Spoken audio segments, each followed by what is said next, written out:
Good morning student. Last class में बेटा हमने चैप्टर नंबर 4 कंप्लीट कर लिया, उसके कुछ न्यूमेरिकल भी हमने डिस्कस कर लिए। आज हम चैप्टर 5 पढ़ेंगे बेटा, इलेक्ट्रिक करंट। 5 और 6 चैप्टर दोनों मिला के 5 नंबर के थे, electric current and electric circuit. ठीक है, करंट इलेक्ट्रिसिटी का पार्ट है ये। और 1 से 4 तक जो हम पढ़ते हैं, electric field, Gauss law and its application, electric potential and electric capacitance, ये प्योर इलेक्ट्रोस्टैटिक का पार्ट होता है बेटा। इसमें हम प्योर इलेक्ट्रोस्टैटिक की बात करते हैं। हमारा चार्ज जो रेस्ट में ही होता है। इन चारों चैप्टर में हमने जो भी कॉन्सेप्ट किए हैं उन सब में हमने ऐसे सीखा है कि भाई हमारा चार्ज रेस्ट में है, चार्ज मूविंग कंडीशन में नहीं था। पर जैसे हम चैप्टर नंबर 5 में आते हैं या 6 की बात करते हैं, तो हम बात करते हैं करंट की, इलेक्ट्रिक करंट और इलेक्ट्रिक सर्किट। इलेक्ट्रिक सर्किट में हम करंट फ्लो कराएंगे, कुछ लॉस पढ़ेंगे, किरचॉफ्स लॉ वगैरह। तो इलेक्ट्रिक करंट ये तो किसी वायर या किसी कंडक्टिंग वायर की बात करें तो उसमें फ्लो होती है। ऐसा थोड़ी है करंट कहीं बैठी हुई है, हाथ में है लो करंट, ऐसा थोड़ी होता है। ये तो किसी कंडक्टर में या किसी वायर के अंदर फ्लो होती है। इसका मतलब जब करंट फ्लो होती है तो चार्ज भी फ्लो होता है।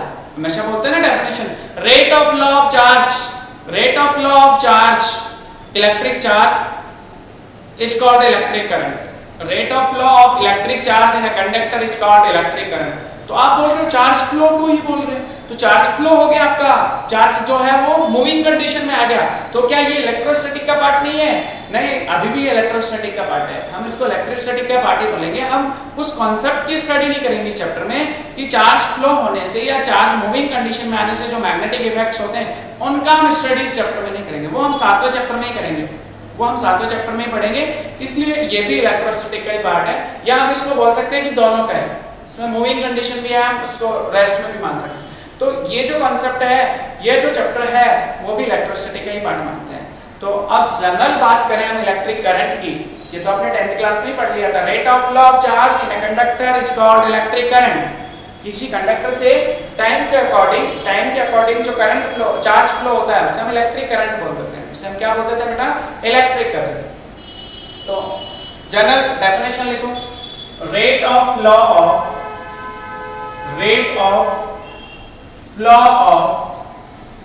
Electric charge, rate of flow of electric charge in a conductor is called electric current. Electric current, rate of flow of electric charge in a conductor is called electric current. Suppose एक conductor में delta T time interval में delta Q charge flow होता है। Suppose that delta q charge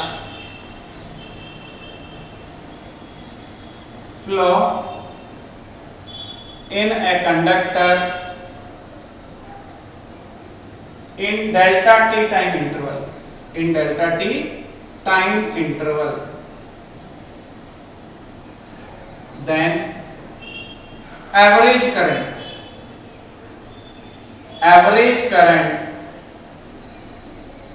I average equals to delta q upon delta t। ये average current का formula आ गया आपके पास general, कि मान लो किसी कंडक्टर में delta q charge delta t time interval में फ्लो होता है, या डेल्टा t इंटरवल में डेल्टा q चार्ज फ्लो हो रहा है, देन एवरेज करंट कितनी होगी? Delta q upon delta t, delta q upon delta t।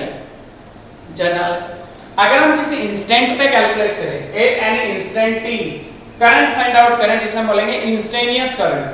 कौन से करंट बोलेंगे? Instantaneous current. Instantaneous current at time t, किसी इंस्टेंट t पे अगर हमको इंस्टेनियस करंट निकालनी है तो उसके लिए क्या करना होगा? फॉर्मूला इंस्टेनियस करंट को I से डिनोट करेंगे हम। जो टाइम इंटरवल है हमारा डेल्टा t, उसको क्या करते जाएंगे? काम करते जाएंगे। Limit delta t tends to 0 delta q upon delta t, और ये वैल्यू होती है आपकी dq बाई dt। इसको हम रिप्रेजेंट करेंगे dq बाई dt से। ये आपकी इंस्टेनियस करंट है, इक्वेशन नंबर 2, ये आपकी इक्वेशन नंबर 1। इसको हम बोलते हैं इंस्टेनियस करंट। इंस्टेनियस करंट किसी इंस्टेंट पे कैलकुलेट करनी होती है, और उसके लिए आपको क्या करना होता है? जो टाइम इंटरवल है उसको हम शॉर्ट करते जाते हैं, और शॉर्ट करते हैं तो उसको ऐसा लिखते हैं, लिमिट लगा के हम लिखते हैं, और उसको लास्ट में डिफरेंशिएशन के फॉर्म में लिखा जाता है dq बाई dt। ठीक है, हम इस फॉर्मूला पे एक न्यूमेरिकल भी डिस्कस कर ले जो एग्जाम में पूछा हुआ है। मैं आपसे पूछूं कि करंट की यूनिट क्या होती है, एसआई यूनिट एम्पियर होती है। SI unit of electric current is ampere. SI unit of current is ampere. Ampere एक साइंटिस्ट का नाम था, उसने दिया था ये एसआई यूनिट आपकी फंडामेंटल यूनिट में बोलते हैं एम्पियर, ठीक है ना। कैपिटल एस इसको डिनोट करते हैं, इससे डिनोट करते हैं कैपिटल ए से। अगर मैं आपसे पूछूं 1 एम्पियर करंट कितनी होती है, किसी कंडक्टर में 1 एम्पियर करंट कितनी होती है वो फाइंड आउट करनी है, तो ध्यान से देखो 1 एम्पियर इक्वल्स टू चार्ज आप 1 कूलम ले लो अपॉन 1 सेकंड के लिए उसको फ्लो करो। 1 ampere equals to 1 coulomb upon 1 second. अगर किसी कंडक्टर में 1 सेकंड में 1 कूलम चार्ज फ्लो होता है तो उसका मतलब उससे करंट कितनी फ्लो हो रही है, 1 एम्पियर। किसी कंडक्टर से 1 सेकंड में 1 कूलम चार्ज फ्लो हो रहा है, इसका मतलब उससे करंट कितनी फ्लो हुई बेटा, 1 एम्पियर। तो आप इसको लिखोगे 1 ampere equals to 1 coulomb per second, 1 coulomb per second. हम इस तरह से डिफाइन कर सकते हैं 1 एम्पियर की डेफिनेशन। अब ध्यान से देखो, इलेक्ट्रिक करंट जो है वो स्केलर क्वांटिटी होती है। इलेक्ट्रिक करंट जो है वो कैसी क्वांटिटी होती है, current is a scalar quantity. Current is a scalar quantity. Scalar quantity भाई स्केलर क्वांटिटी कैसे होती है, आपके दिमाग में क्वेश्चन आना चाहिए। करंट तो किसी कंडक्टर में एक पर्टिकुलर डायरेक्शन में फ्लो होती है, तो स्केलर कैसे हुई, बिकॉज ये जो है ना करंट वो वेक्टर लॉ फॉलो नहीं करती, ये किरचॉफ्स लॉ फॉलो करती है, जो हम अगले चैप्टर में डिस्कस करेंगे।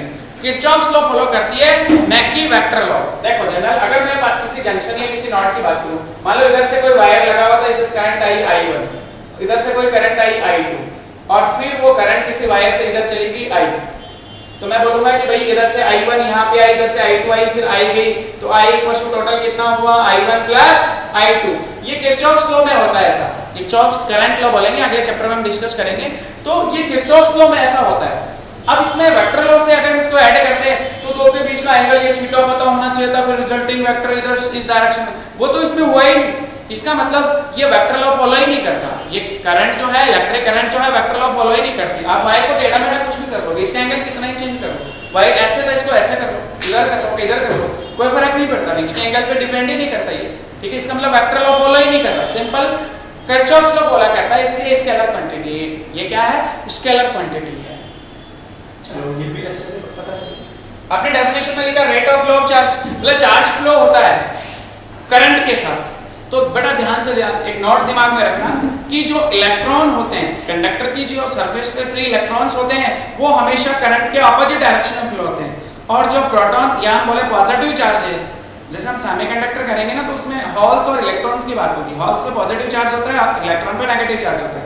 तो electron always flow in opposite direction of electric current, the surface of the conductor, but holes flow in the direction of electric current. Electric current की डायरेक्शन में ही फ्लो होता है, मतलब पॉजिटिव चार्ज जो है वो इलेक्ट्रिक करंट की direction में फ्लो होते हैं, और इलेक्ट्रॉन जो है वो करंट के ऑपोजिट डायरेक्शन में फ्लो होते हैं। ये नोट आपके दिमाग में रहना चाहिए कि इलेक्ट्रॉन हमेशा करंट की ऑपोजिट डायरेक्शन में फ्लो होते हैं कंडक्टर की सरफेस पे, और होल्स मतलब पॉजिटिव चार्ज जो है वो करंट की डायरेक्शन में ही फ्लो होते हैं, ठीक है। तो ये जो थोड़ा सा बेसिक इलेक्ट्रिक करंट का जो कॉन्सेप्ट था वो हमने सीख लिया। यूनिट एम्पियर होती है, स्केलर क्वांटिटी होती है, 1 एम्पियर डेफिनेशन, कोई टेंशन नहीं है। इंस्टेंटेनियस करंट की बात हो गई, एवरेज करंट की बात हो गई। अब जो देखो, जो क्वेश्चन आया था ना एग्जाम में एक जनरल क्वेश्चन पूछा कि किसी इंस्टेंट पे चार्ज का रिलेशन दिया हुआ था। ये क्वेश्चन था बहुत इजी सा।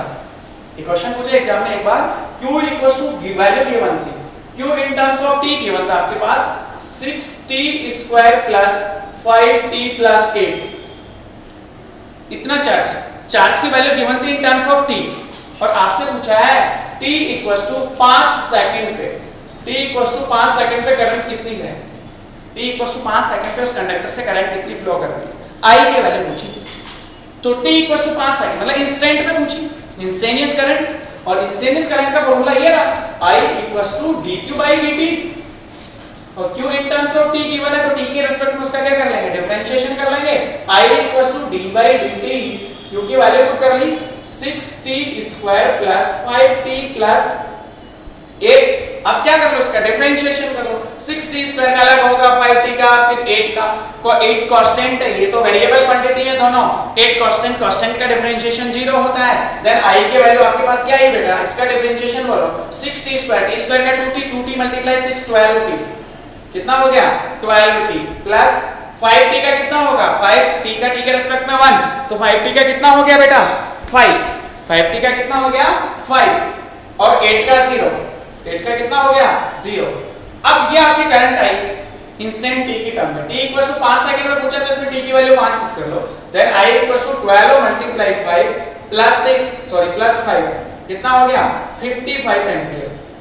t 5 सेकंड पे उस कंडक्टर से 55 एम्पीयर करंट फ्लो हो रही है t 5 सेकंड पे उस कंडक्टर से 55 एम्पीयर करंट फ्लो हो रही है। इस टाइप का क्वेश्चन एक बार एग्जाम में पूछ लिया था न्यूमेरिकल जनरल न्यूमेरिकल पूछा हुआ है तो सिंपल डिफरेंशिएशन आना चाहिए। Rate of flow of charge की बात करते हैं तो उसमें डिफरेंशिएशन ही कर रहे हैं अपन इस तरह से हम सॉल्व कर लेते इजी था। ठीक है अगला टॉपिक आपका करंट डेंसिटी। अगला टॉपिक क्या है करंट डेंसिटी। देखो इसका रिलेशन भी करंट से ही डेंसिटी किसी कंडक्टर की यूनिट सरफेस से पास होने वाले करंट को हम करंट डेंसिटी बोलते हैं। किसी कंडक्टर की यूनिट सरफेस से एक्चुअल में जो करंट होती है वो कंडक्टर की सरफेस से फ्लो होती है बेटा। करंट जो है always flow on the surface of a conductor की सरफेस से फ्लो होती है तो यूनिट सरफेस एरिया से जो करंट पास होती है उसे हम बोलते हैं करंट डेंसिटी। अगला टॉपिक आपका है जनरल सा टॉपिक है current density. Current density it is a vector quantity. इसको हम j वेक्टर से डिनोट करेंगे। इसको हम किससे डिनोट करेंगे j वेक्टर से। जनरल बात करते हैं पहले डेफिनेशन लिखता हूं the current flow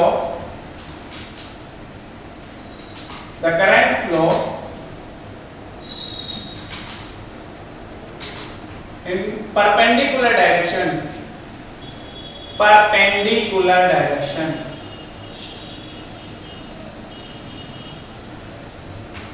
current flow in perpendicular direction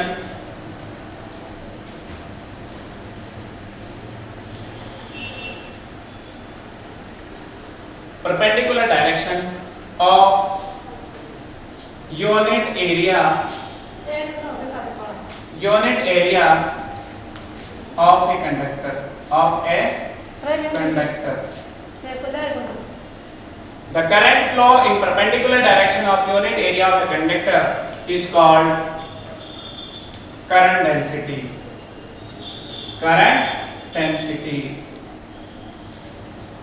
perpendicular area से किसी यूनिट एरिया से परपेंडिकुलर डायरेक्शन में जो करंट फ्लो होती है उसे हम इलेक्ट्रिक करंट बोलते हैं। जनरल बात करें कि मान लो सपोज मेरे पास ये कंडक्टर था इसके एरिया वेक्टर की डायरेक्शन देखें तो इधर है।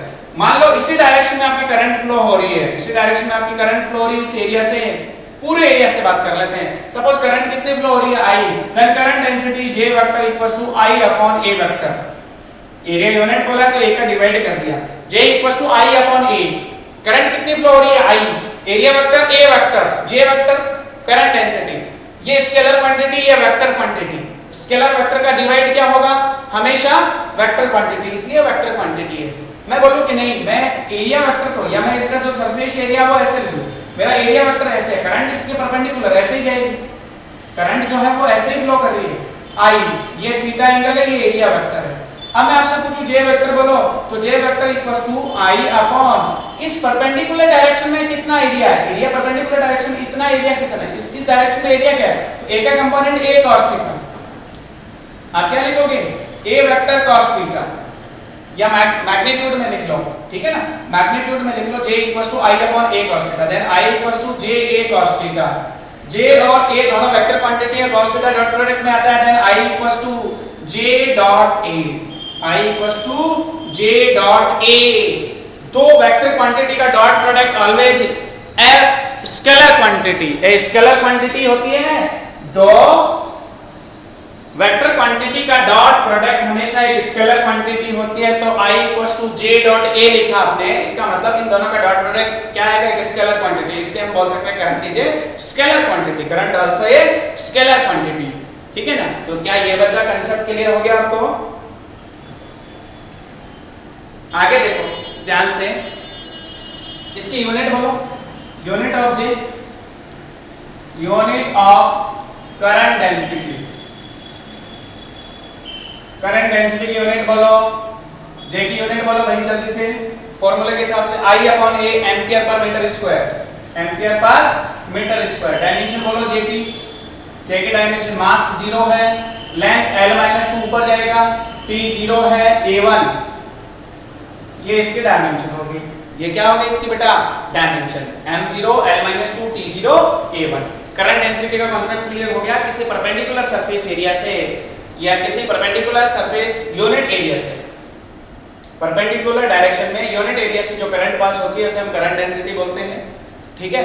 और उसका फॉर्मूला I/K हम लिखते हैं, इसके बेसिस पे हम इसके यूनिट डायमेंशन लिख लेते हैं। और ये मैंने कॉन्सेप्ट बताया कि अगर मान लो एरिया जो है मैं इसका इस करंट की डायरेक्शन में नहीं लेके थीटा एंगल पे लूं, तो एरिया वेक्टर थीटा एंगल पे है तो इसका जो कंपोनेंट है इधर वाला वो क्या होगा a cos थीटा। तो फॉर्मूला क्या होगा J = I/A cos थीटा। तो उसके हिसाब से आपने लिखा I = J.A। दो वेक्टर का डॉट प्रोडक्ट ऑलवेज एक स्केलर क्वांटिटी होती है और हमें पता है I जो है वो एक स्केलर क्वांटिटी है। अच्छे से क्लियर हो गया बेटा, कोई डाउट नहीं होना चाहिए। अगला टॉपिक है हमारा drift velocity.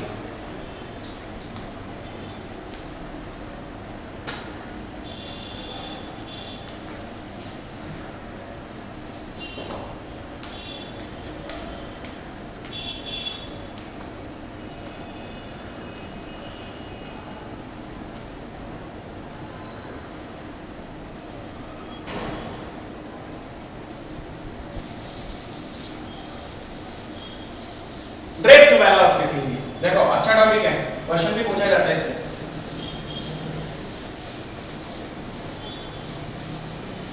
Drift velocity of electron, drift velocity of electron.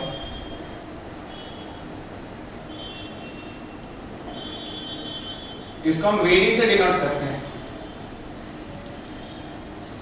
Drift velocity of electron. देखो बहुत जनरल टॉपिक है। सपोज आपके पास एक कंडक्टर है, ठीक है ना, आपने इस टाइप से सिलेंड्रिकल कोई कंडक्टर ले रखा है जिसके सरफेस पर फ्री इलेक्ट्रॉन होते हैं, ठीक है ना। सरफेस के इनसाइड की बात करें तो हम बोलते हैं कि कंडक्टर छोटे छोटे एटम से मिलकर बना होता है। एटम के अंदर न्यूक्लियस होता है, न्यूक्लियस में पॉजिटिव चार्ज होते हैं, प्रोटॉन होते हैं, ठीक है। तो इसके अंदर प्रोटॉन प्लस इलेक्ट्रॉन दोनों हैं। अगर ये न्यूट्रल बॉडी है तब भी हम ऐसे बोलते हैं जितना प्रोटॉन उतने इलेक्ट्रॉन, जितना पॉजिटिव चार्ज उतना नेगेटिव चार्ज है, ठीक है।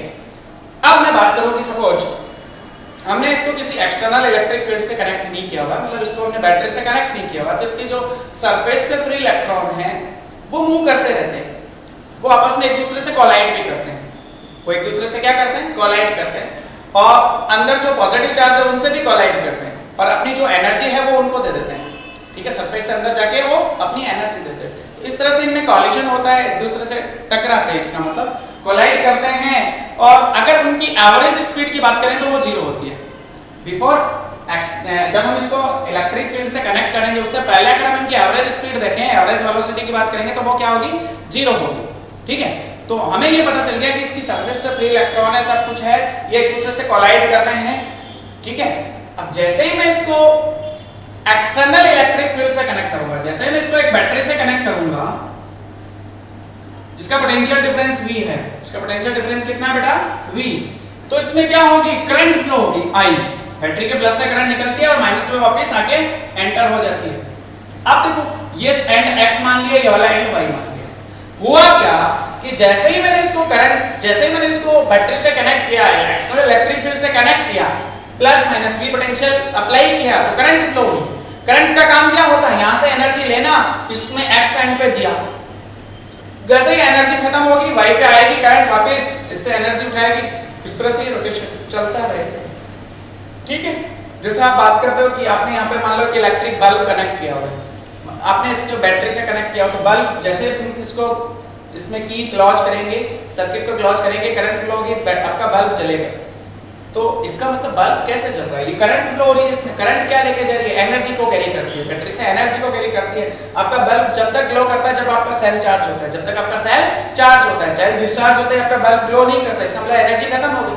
डिस्चार्ज का मतलब उसके पास एनर्जी खत्म हो गई, इसका मतलब आपका बल्ब तब तक ग्लो करेगा जब तक ये करंट उसको एनर्जी देती रहेगी। तो एक टाइम पे एनर्जी खत्म हो जाती है तो बल्ब ग्लो करना बंद कर देता है, करंट फ्लो नहीं होती, जनरल बात है। तो करंट का कॉन्सेप्ट समझ में आ गया। तो करंट की जो डायरेक्शन है वो x to y है, तो इसकी सरफेस पे जो फ्री इलेक्ट्रॉन है, सरफेस वाले जो फ्री इलेक्ट्रॉन है वो इसके ऑपोजिट डायरेक्शन में ड्रिफ्ट वेलोसिटी vd से मूव करते हैं। जब किसी कंडक्टर को एक्सटर्नल इलेक्ट्रिक फील्ड से हम कनेक्ट करते हैं तो करंट के ऑपोजिट डायरेक्शन में इलेक्ट्रॉन जिस स्पीड से मूव करते हैं उसे हम ड्रिफ्ट वेलोसिटी बोलते हैं। उसे हम क्या बोलते हैं बेटा, ड्रिफ्ट वेलोसिटी। डेफिनेशन समझ में आ गया ड्रिफ्ट वेलोसिटी की। कि कंडक्टर को एक्सटर्नल इलेक्ट्रिक फील्ड V से कनेक्ट करते ही इसके करंट के ऑपोजिट डायरेक्शन में इलेक्ट्रॉन जिस स्पीड से मूव करते हैं उस स्पीड को बोला जाता है ड्रिफ्ट वेलोसिटी। उस स्पीड को क्या बोला जाता है बेटा? Drift velocity. डेफिनेशन लिख लो क्या? डेफिनेशन ऑफ ड्रिफ्ट वेलोसिटी लिख लोगे। जनरल डेफिनेशन है कि जब किसी कंडक्टर को एक्सटर्नल इलेक्ट्रिक फील्ड से कनेक्ट किया जाता है तो करंट के ऑपोजिट डायरेक्शन में इलेक्ट्रॉन जिस स्पीड से मूव करते हैं उस स्पीड को ड्रिफ्ट वेलोसिटी बोलते हैं। ठीक, तो ड्रिफ्ट वेलोसिटी इलेक्ट्रॉन इस डायरेक्शन में y2x। आपका एक्सटर्नल इलेक्ट्रिक फील्ड, अगर इलेक्ट्रिक फील्ड की बात करें तो वो पॉजिटिव से माइनस, प्लस से माइनस की तरफ ही होगा, इस डायरेक्शन में होगा। अब आप सोचो जनरल कि जब इलेक्ट्रॉन y2x मूव कर रहा है इसका मतलब इसमें कोई फोर्स लगता होगा, इन पे कोई फोर्स लग रहा है, तो फोर्स कितना लग रहा है? Force on electrons, force on electrons of conductor F vector equals to QE vector. External electric field आपका E vector x to y, charge के आपका इलेक्ट्रॉन Q की जगह हम क्या रख देंगे? माइनस E, देन F कितना आ जाएगा? Minus small e into capital E vector. Equation number 1। इतना फोर्स इन इलेक्ट्रॉन पे y2x लग रहा है। ये माइनस साइन क्या रिप्रेजेंट कर रहा है? F और E वेक्टर की डायरेक्शन अपोजिट है। इसका मतलब फोर्स कौन सी डायरेक्शन में लग रहा है इलेक्ट्रॉन पे? इस डायरेक्शन में बेटा। फोर्स की डायरेक्शन भी जिधर आपका इलेक्ट्रॉन मूव कर रहा है उसी डायरेक्शन में फोर्स लगेगा, तभी तो इस डायरेक्शन में मूव करेगा। इस डायरेक्शन में फोर्स लग रहा है, इतना लग रहा है। न्यूटन सेकंड लॉ बोलता है, according to Newton second law, according to Newton second law, हमने फॉर्मूला सीखा था एक्सीलरेशन कैलकुलेट करना है, देन a कितना होगा? F/m, वेक्टर फॉर्म में लिख लो। अब आपका f कितना? ये रहा, वैल्यू पुट कर लो। देन a आपका आ गया minus small e into e vector upon m। ये फॉर्मूला भी हमें ये बताता है कि भाई जो एक्सीलरेशन है वो भी इलेक्ट्रिक फील्ड के ऑपोजिट डायरेक्शन में, माइनस साइन क्या रिप्रेजेंट कर रहा है? a और e की डायरेक्शन ऑपोजिट है। ठीक है, तो E तो x to y, एक्सीलरेशन भी इसी डायरेक्शन में होगा। आपका जो इलेक्ट्रॉन एक्सीलरेट हो रहा है वो भी इस डायरेक्शन में ही हो रहा है। और इलेक्ट्रॉन एक्सीलरेट क्यों होगा? क्योंकि जैसे हम एक्सटर्नल इलेक्ट्रिक फील्ड से कनेक्ट करते हैं तो सारे इलेक्ट्रॉन एक ही डायरेक्शन में मूव करते हैं, तो उनकी स्पीड इंक्रीज होती है, तो वो एक्सीलरेट होते हैं opposite to external electric field, opposite to external electric field. अब देखो जब हमने अप्लाइड नहीं किया था, एक्सटर्नल फील्ड अप्लाइड नहीं किया था, तो आपने बोला एवरेज स्पीड जो है, एवरेज वेलोसिटी ऑफ चार्ज, ये जो इलेक्ट्रॉन्स है उनकी जीरो होती है। अब मुझे फाइनल वेलोसिटी निकालनी है, मुझे एक्सेलरेशन पता है, मुझे इंस्टेंट पे कैलकुलेट करनी है, तो फर्स्ट इक्वेशन ऑफ मोशन काम में लेते हैं। Using first equation of motion, first equation of motion, first equation of motion आपका पढ़ा हुआ है 9th क्लास में, v = u + at, v = u + at, ये आपका बहुत अच्छे से पढ़ा हुआ है। तो फर्स्ट इक्वेशन ऑफ मोशन बोलती है v = u vector + a vector * t। चाहे तो a वेक्टर की वैल्यू यहां से 2 से हम यहां पुट कर लेते हैं, v vector = u vector minus small e capital E vector upon m * t। ध्यान से देख बेटा, ये जो हमने वैल्यू फाइंड आउट करी है वो किसी एक इलेक्ट्रॉन के लिए हम बात कर रहे हैं। अगर हम एवरेज कैलकुलेट करना चाहें, हम सारे इलेक्ट्रॉन्स की एवरेज स्पीड कैलकुलेट करना चाहें, तो फाइनल वेलोसिटी की एवरेज, v वेक्टर का average, initial velocity before applying external electric field, जो स्पीड की चार्जेस की इलेक्ट्रॉन्स की, वो एवरेज स्पीड u जो कि 0 होती है, minus small e charge constant, electric field जो अप्लाई किया वो भी constant, mass of electron constant, t का एवरेज। तो कॉन्जुगेटिव कॉलिजन, दो कॉन्जुगेटिव कॉलिजन के बीच का समय होता है t एवरेज। t एवरेज क्या है? दो कॉन्जुगेटिव कॉलिजन के बीच का टाइम इंटरवल, जिसे हम बोलते हैं रिलैक्सेशन टाइम।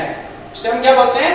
Relaxation time. तो v एवरेज जो है वो आपका होगा vd, drift velocity, u average जो है वो आपका होगा 0, एंड t एवरेज जो लिया है वो आपका टो, इसको बोलते हैं रिलैक्सेशन टाइम, इसको बोलते हैं relaxation time. The time duration या the time difference between two conjugative collision, relaxation time। ये सारी वैल्यूज आप इस इक्वेशन में पुट करो, देन v एवरेज की जगह आप लिखोगे vd vector, drift velocity, u average 0 minus small e vector upon m into tau, then vd आपके पास आ गया vd vector equals to minus e vector upon m into tau. ये ड्रिफ्ट वेलोसिटी का फॉर्मूला आपके पास है दिया। अगर मैं इसका केवल मैग्नीट्यूड लिखूं तो VD इक्वल्स टू लिखूंगा E अपॉन m इनटू टॉ, वेक्टर नहीं लगाऊंगा। ये माइनस साइन रिप्रेजेंट करता है VD और E वेक्टर के डायरेक्शन ऑपोजिट है, जो पहले से ही पता है। E vector x to y है और VD की डायरेक्शन y to x है। ये हमने drift velocity of electron find out करी है बेटा।